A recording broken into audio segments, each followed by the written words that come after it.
যোৰহাটৰ এখন আগশাৰীৰ ইংৰাজী মাধ্যমৰ বিদ্যালয় স্প্ৰিংডেল ছিনিয়ৰ ছেকেণ্ডেৰী স্কুল 1991 চনৰ প্ৰতিষ্ঠা লগ্নৰে পৰাই অসমীয়া ভাষা আৰু সংস্কৃতিৰ ওপৰত গুৰুত্ব আৰোপ কৰি আহিছে। এই অসমীয়া সংস্কৃতিৰ মনোভাৱৰ এক উজ্জ্বল প্ৰদৰ্শন দেখা গ'ল যোৰহাট জিলা ক্ৰীড়া সন্থাৰ খেলপথাৰত অসম প্ৰকাশন পৰিষদ, সদৌ অসম পুথি প্ৰকাশক আৰু বিক্ৰেতা সন্থাৰ উদ্যোগত অনুষ্ঠিত গ্ৰন্থ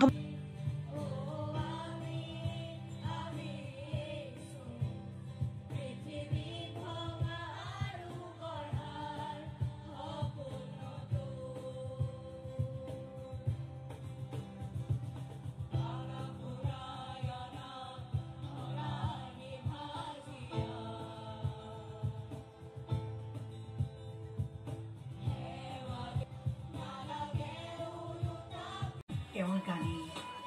এটাৰ পাছত এটাকৈ গানৰ মালা গাঁঠি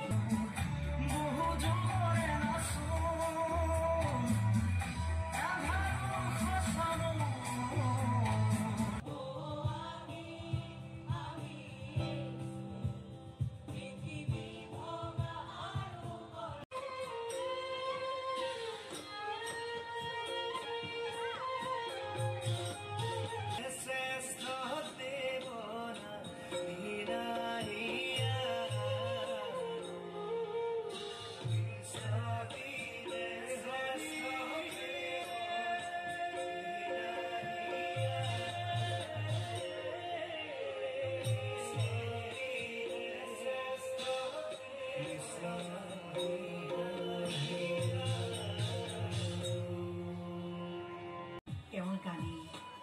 এটাৰ পাছত এটাকৈ গানৰ মালা গাঁঠিটো একদম নিৰবিচ্ছিন্ন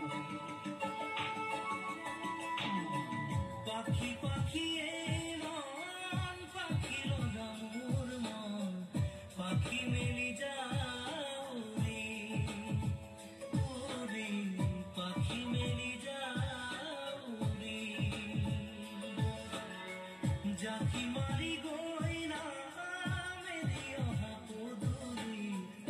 মুতলিয়া লোরালে ওরে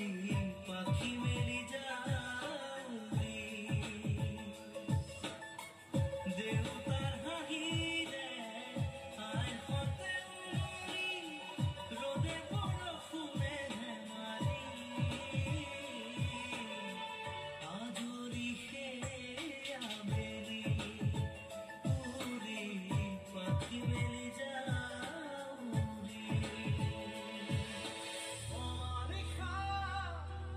আরে আসে আরো কানে সুময় এটি সবা বহু জোরে নাচো আন্ধারো ভাষানো বহু দিনরে আপন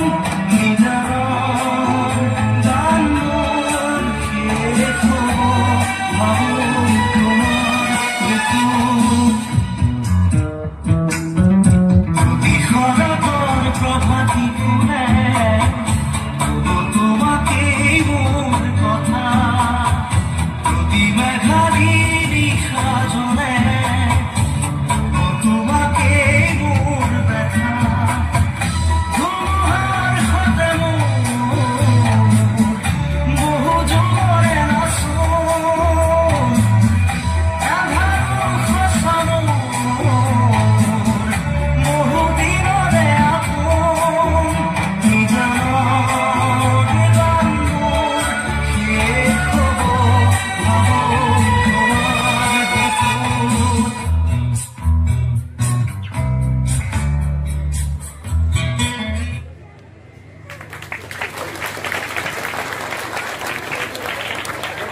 ধন্যবাদ শিল্পীসকল। আমি যেন অলপ 20 বছৰীয়া যোৰহাটবাসীৰ একমাত্ৰ ভৰসা প্ৰতিষ্ঠান ৰিয়া টি ষ্টল। হয়, যোৰহাট পুৰণি বালিবাটস্থিত বিজি পথত আপোনালোকৰ আপোন আৰু ভৰসাৰ চাহ, মিঠাই, বিভিন্ন সুস্বাদু সমৃদ্ধ বিপণী Riya tea stall. Riya tea ষ্টলৰ দ্বিতীয়খন সংযোজন ৰিয়া টি ষ্টল ৰাইজৰ বাবে মুকলি। ইয়াত নানান ধৰণৰ বিস্কুট, ব্ৰেড, সুস্বাদু পেষ্ট্ৰি, কেক চাহ কফিৰ লগতে বাৰ্থডে কেক উপলব্ধ লগতে অৰ্ডাৰ মতে যোগান ধৰা হ'ব